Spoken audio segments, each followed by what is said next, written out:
Coffee and the telepath. Picking up the lamp from the coffee table requires so much effort. For the last 3 years before I go to sleep, I try to pick up something from across the room. I take a deep breath, I think really hard, and I try to lift something with my mind.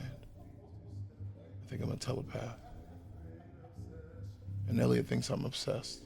He jokes about it, but I can tell it really bothers him that I spend so much of my time reading about someone else that isn't him.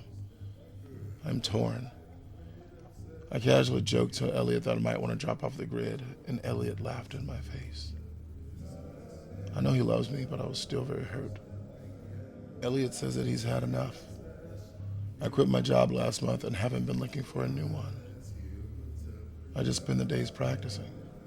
In the last month alone, I moved the desk, opened the refrigerator door, and tried to eat without using my hands.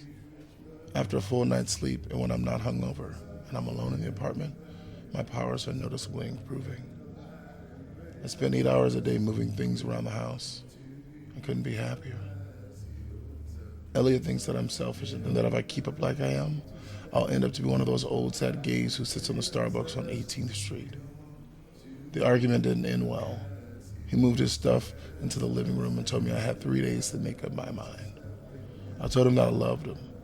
He began to cry, and we hugged for a while. He sobbed into my burgundy scarf, and I patted his back. 3 days later, Elliot told me that he loved me but can't love me anymore.